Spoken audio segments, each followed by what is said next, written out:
Hello, in this video I'm going to talk about some really basic concepts of how electricity works, what is it and how does it get around.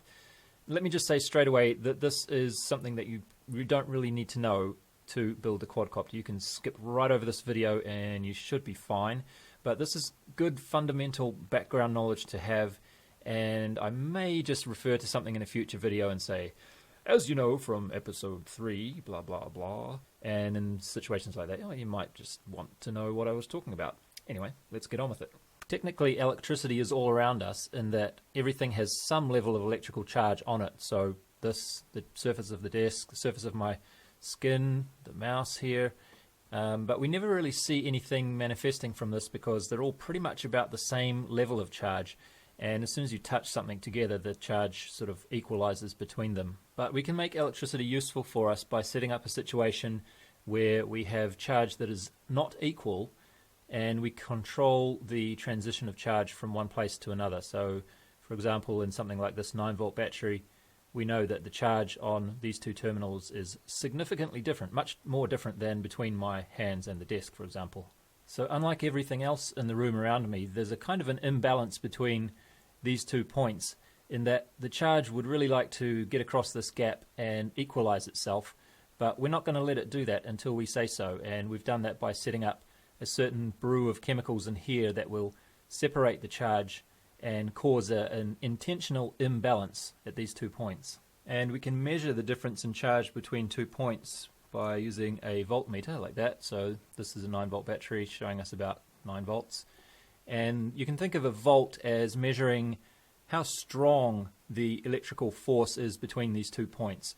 It's not really a force, it's I like to think of it as a pressure, because when we start talking about wiring and connecting these 2 points and getting the charge to flow between them, the analogy of water becomes quite good, I think. So I'm actually going to spend quite a bit of time in this video looking at analogies for how water flows in pipes to how electricity flows in wires. And I know a lot of people might say, well, that's not quite the same thing, but I just find it very useful to think about it that way. So I'm going to do that, and hopefully it will help to explain things for some people. The water analogy is a particularly good one when you start talking about electrical voltage as a pressure. In fact, in some languages, voltage is actually referred to literally as electrical pressure. So let's suppose we have 2 big tanks, and the one on the left is filled with a fairly tall column of water. The one on the right is not so high. And that'll mean that at the bottom of this tank there'll be a higher pressure, because all of this other water is stacked up on top of it, than there will be on this side because there's not so much height here. And this is a bit like the situation we have with the 9-volt battery that's not connected to anything, because the difference in pressure is not able to equalize itself.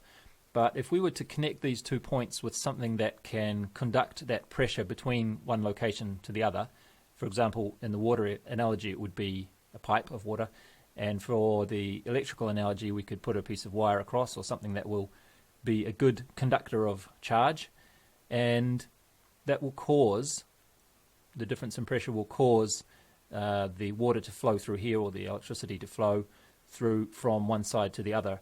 And it will do that for a while, and then it will equalize out and we'll have a flat battery or equal levels of water in our tanks.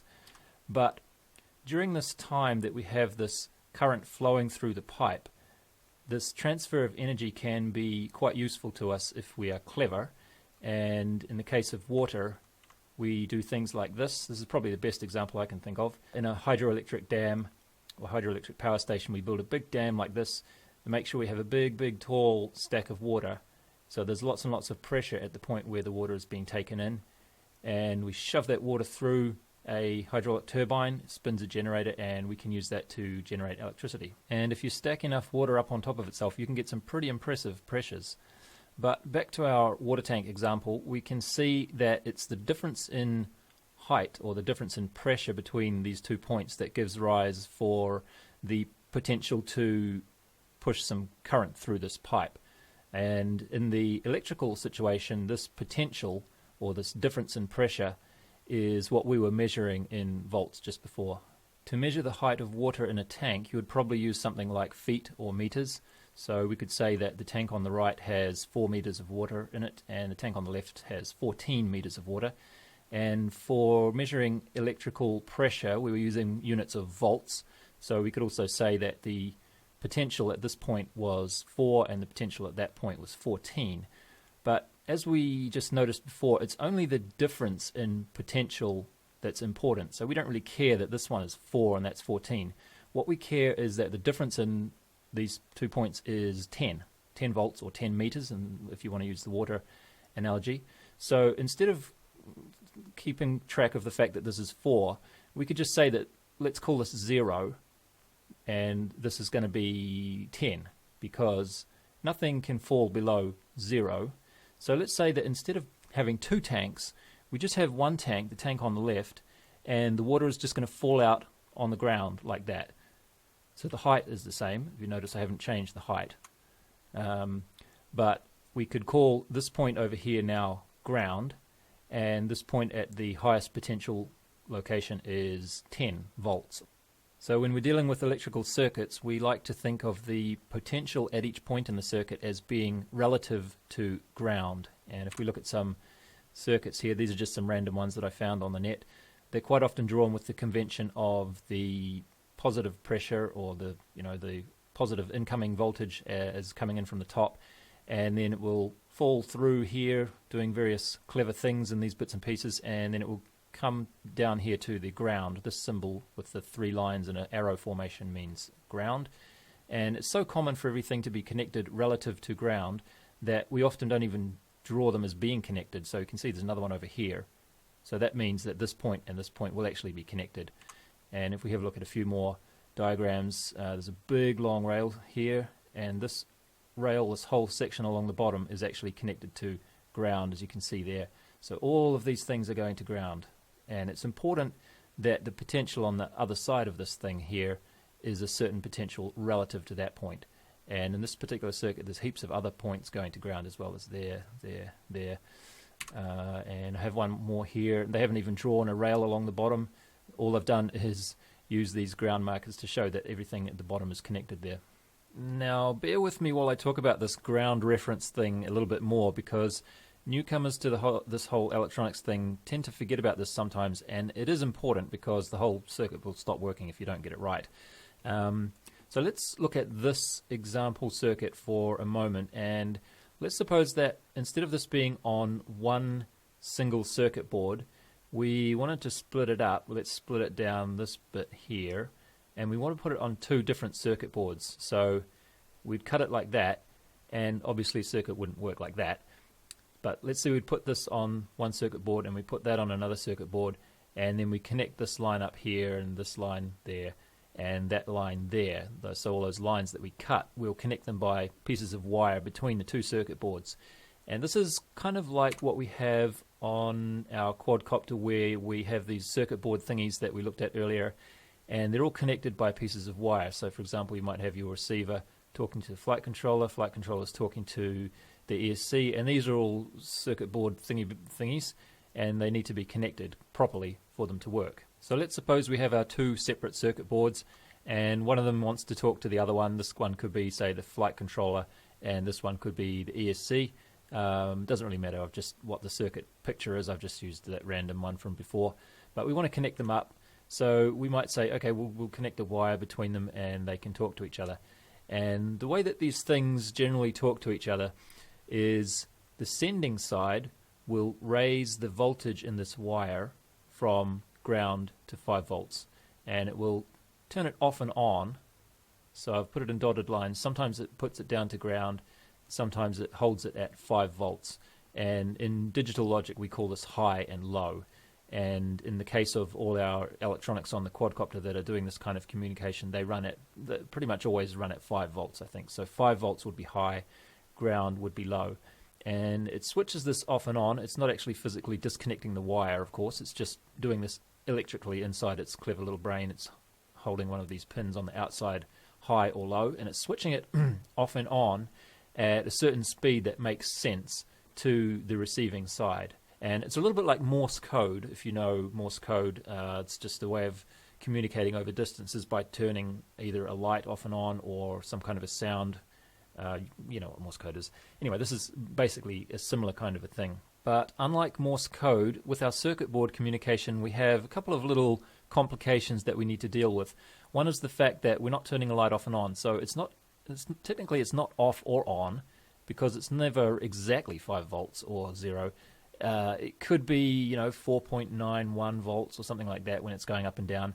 So we have to adopt a convention that the receiving side will say, for example, anything over 3 volts I will consider to be high, and anything under 3 volts I'll consider to be low. And as long as they both agree on something like that, it should work okay. All right, so that's that problem out of the way. So you might think, good, we're done. No. Let me give you another example of why this might not work.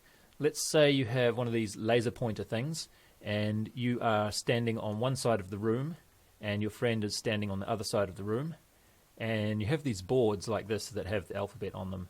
So you're standing over here on the left, and you are holding the laser pointer so that it's perfectly level, and when you hold it next to the D, on your friend's side, it will be pointing at the D on his board. So you can communicate like this by moving this up and down. Maybe you hold it for 1 second on each letter, and then he can read out what you're trying to spell out to him. But after a while, he says, man, I don't know, none of what you're saying makes sense. And then you look over there and you realize that he is not standing on level ground. Maybe you're not. Well, you wouldn't be inside a room. You're doing this outside, let's say. So it messes everything up because you don't have the same ground reference. See where I'm going here? Ground reference. So it's very important that when we are making a circuit, we use the same ground reference. And to do that, we would connect from here, the ground point, to one of the ground points on here. It doesn't matter which one because they're all the same. See, these would all be connected to each other inside the circuit anyway.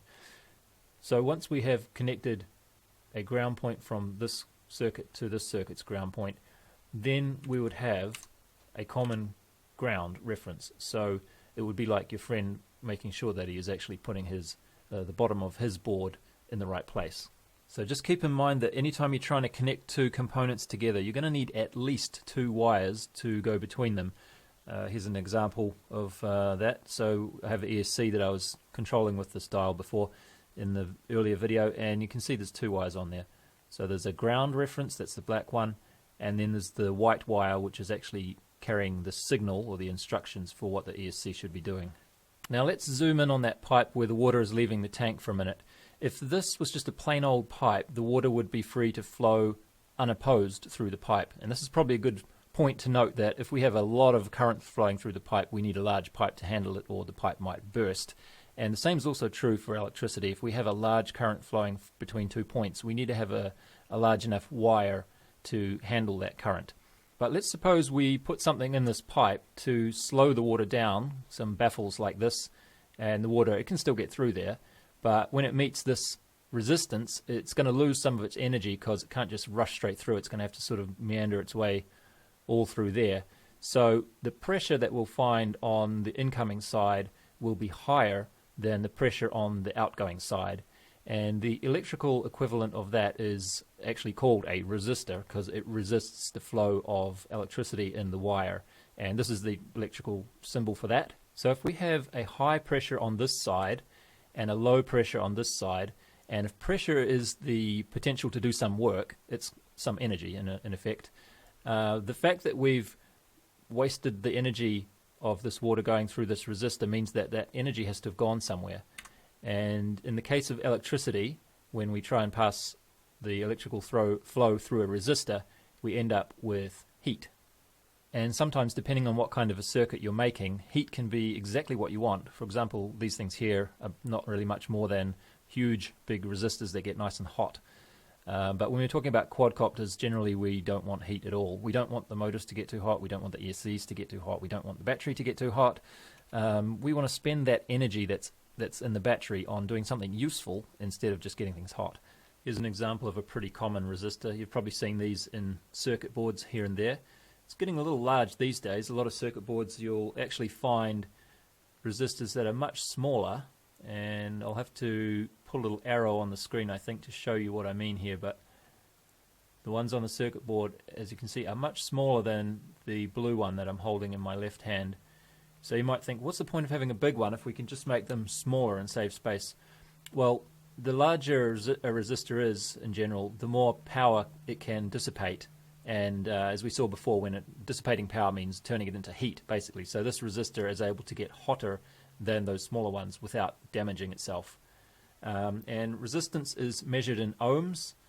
And we can put this on my multimeter, and if I hold it there, we should be able to see that this particular resistor is measuring, it's going up and down a little bit, but it should be 5 ohms. It's actually 4.7 ohms, as all the electronics boffins will have already noticed from reading the label on it. There you go, 4.92-ish. So it's pretty low resistance, actually, this one. And you'll see my multimeter is set to the ohm symbol there. So even though we're not interested in making heat, I wanted to talk about resistance a little bit because it's good to understand the fundamental relationship between voltage and resistance and current, and also power. To calculate how much power is being dissipated in a resistor like this, we need to start using some specific numbers, and we also need to start using some formulas. So a little bit of math, not too difficult. And let's look at the situation where we had a 10 volt potential difference from our water tanks before. So we've got 10 volts of electrical pressure pushing the current in through this resistor and going down to ground. And for the resistor, we can use that 5 ohm resistor that I showed you just before. And the formula for calculating current is voltage divided by resistance. So in this case, it's just 10 divided by 5. And that will give us 2, and we measure current in units of amperes or amps. And that is abbreviated with the symbol or the letter uppercase A. And once we know the voltage and the current, then we can calculate the power, which is just the voltage multiplied by the current. So in this case we have 10 volts and 2 amps, and that will give us 20, and we measure this in units of watts, and the symbol for that is uppercase W. Now it turns out that 20 watts is actually a pretty decent amount of power. I found this table here which gives you an idea of the power consumption of some common household items. Light bulbs are actually often measured directly in watts, aren't they? 100-watt light bulb and so on. Kettle that I mentioned before is using about 1800 watts. Here are some other examples that are a little bit more relevant to our topic of discussion. This is an experiment I did last year. I put a wireless current meter on my quadcopter, and power, as we saw before, is a multiplication of current and voltage. So we multiply these two numbers to get a value.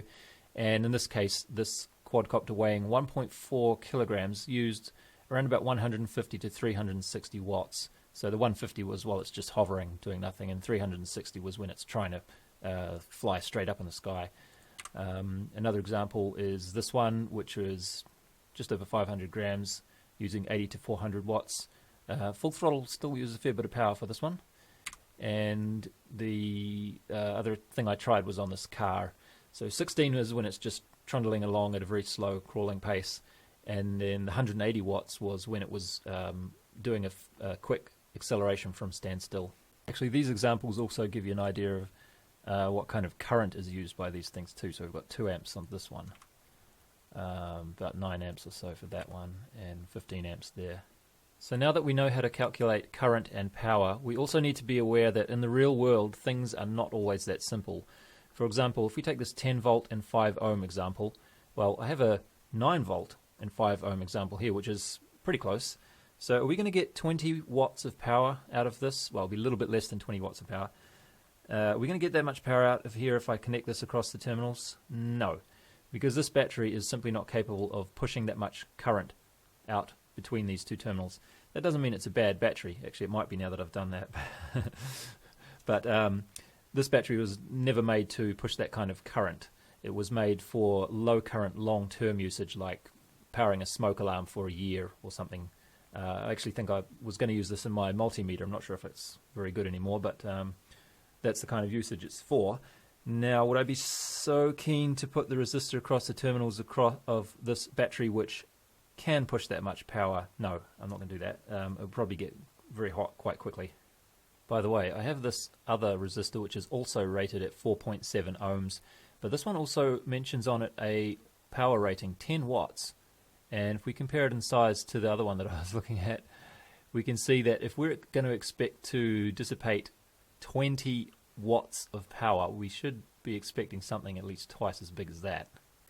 So it's a good thing that that 9 volt battery did not allow me to have 20 watts of power in my fingers on this little guy, because it would have got very, very, very hot. Now let's take a look at this situation next. Suppose that we had that resistor and we split it into 2 separate resistors so that we could access the point in the middle of them, and we want to know what is the voltage here. Well, it turns out that if these resistors were exactly equal, we split the voltage right down the middle. So if it was 10 volts, it would be 5 volts here, provided that these 2 resistors were exactly equal. In reality, it's quite hard to do that. But let's suppose the resistors were not equal. Let's suppose we had the 5 ohm one and a 20 ohm resistor there. We're going to get some voltage here, and if we think about that using our water pressure or the water baffle resistor thingy that we had before, we could think about that as a total of 25 ohms resistance. So 20 plus 5 is going to give us 25 across the whole distance of this thing, and we have 10 volts of pressure here, and we have effectively 0 volts of pressure on the other side. So at some point in the middle we're going to be decreasing in voltage, and the point that we're interested in is here. So it's going to be close to 0, or closer to 0 than it is to 10 anyway.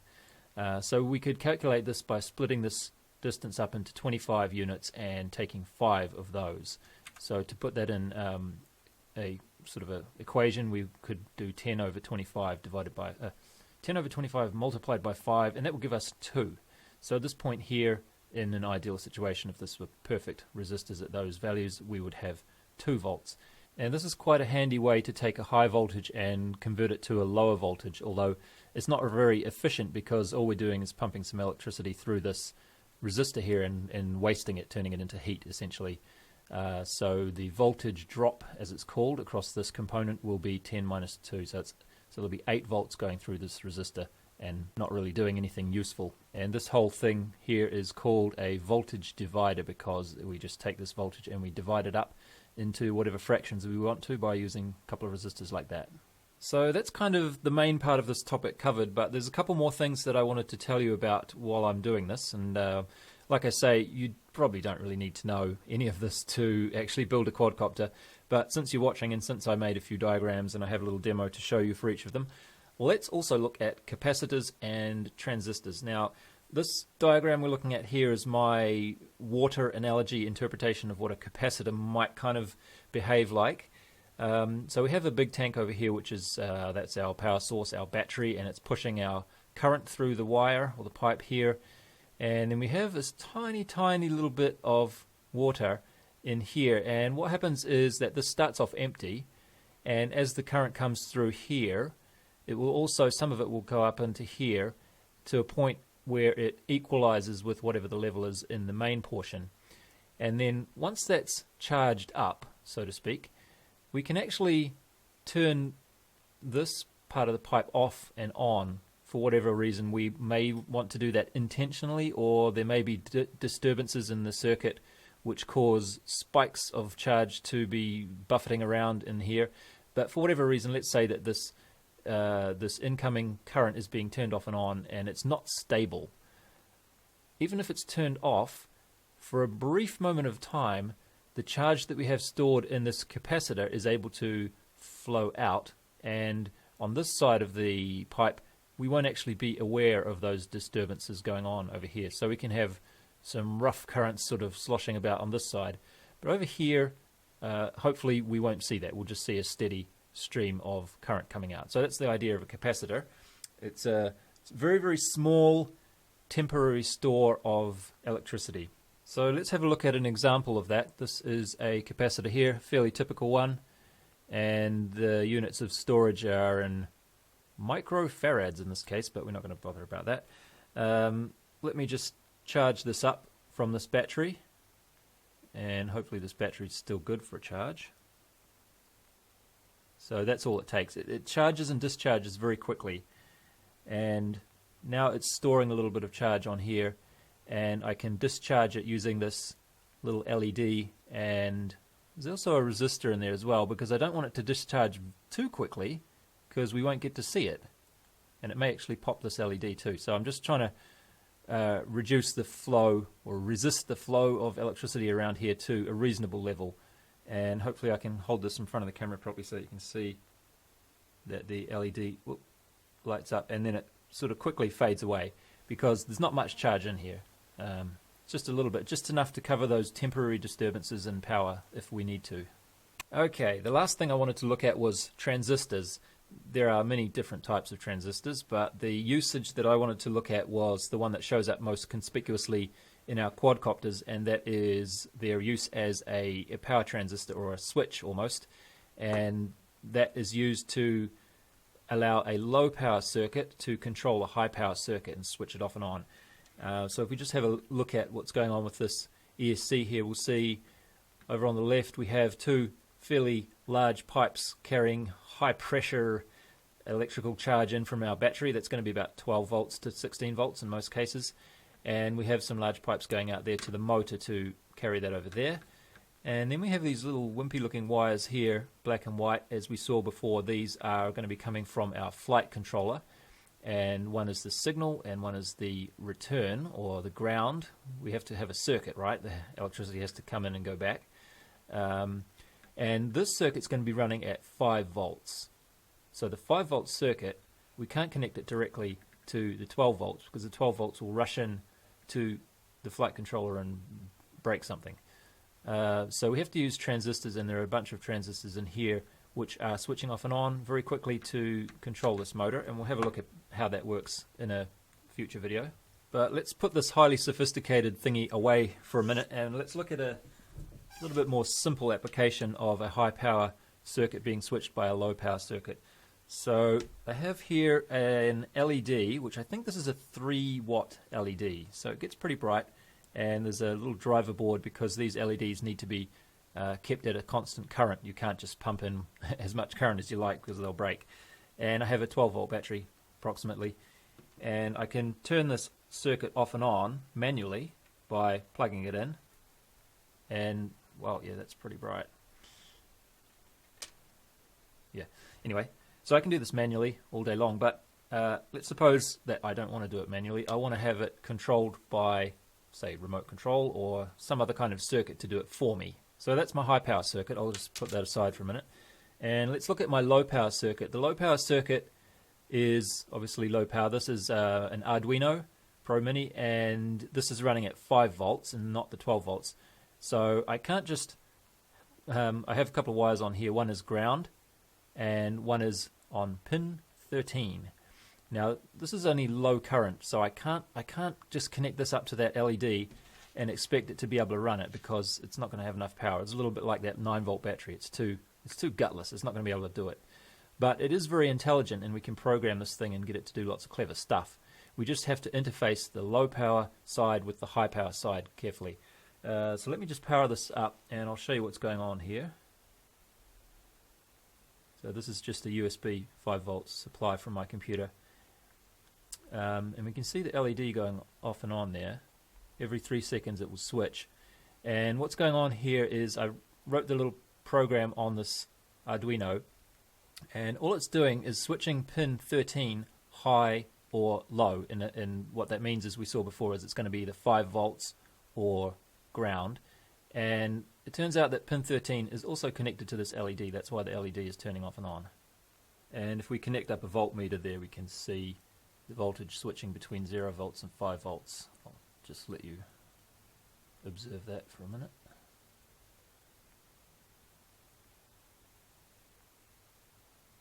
Okay. So if we were to try and think about what this transistor is going to do using our water analogy, it starts to get a little bit difficult to draw how this might look, but I think this is still reasonably valid. So we've got our 12 volt high power circuit there as before, the nice tall column of water, and then we have our low power 5 volt pressure over here, and the 5 volt pressure is operating kind of a gate, you might say. And when well, actually we'd need to have a tap here as well. We need to open and close this as well so that we are either applying the pressure at 5 volts or we're not applying the pressure at all. And then this pressure would push down on here and block the flow of the high pressure water, and when it's turned off, this valve would pop back up and the high pressure 12 volt supply could go straight through. So that's what we're trying to achieve, but like I say, it's a little bit hard to start drawing things now. The circuit diagram version of that situation would look something like this. So we have our high power circuit over the side here. We have our 12 volts of incoming pressure, and we're trying to pump it through this light. And with the green light that I had before, where I was switching it on manually, this line was going directly from here to the ground to switch on the light and make a circuit. But with the circuit that I'm going to use next, I've put this thing in the middle of it so it can't get through, and this is a symbol for a transistor, and this can either be switched off or on. And when this is switched off, the light will be off because it's basically breaking the wire here and no current can get through. And over here we have a little switch, and this is my low power circuit, the Arduino, the little circuit boardy thing. And this switch is going to be either held high or low depending on what the Arduino says. And when it's high, this gate, if you like, will open up, and then the electricity can get through here and the light will switch on. Okay, so let's see how that works in this example. We have this bit's the same as before, and now I have a transistor in the circuit as well. And I've changed the program on my Arduino so the blinking is a little bit faster. It's switching every quarter of a second now. So when I plug in the high power side of the circuit, you should see that the low power side is... Oh, how embarrassing. What have I forgotten? So there's not... What's that? Oh, thank you for reminding me. Look at this. I did not connect the grounds to give these two sides of the circuit a common ground reference, did I? Silly, silly. Oh, there's a wire. There's a wire. Oh, look at this. There's a wire right here. It's almost like I left that disconnected on purpose, isn't it? Let me just put that on. Oh, okay. Yeah, what did I say before? You've got to have at least two wires if you want a circuit to communicate with another one, right? Let's see what we get now. Oh boy, okay, it's working. There we go. So that's going to do it for this video. As I said at the beginning, those water analogies are just analogies. That's how I like to think about things, and I just thought I'd put it that way just in case it helps some of the newcomers out there to think about things a little bit clearer. And once again, you don't really need to know all of this stuff to build a quadcopter, but it's such basic stuff, and it doesn't take too long to explain, and it's not that difficult to understand, I think. So it really is good to know at least this much about the basics of how electricity works. Anyway, that's all for now. The cast of characters here thanks you for watching and waves goodbye, and I'll see you in the next one.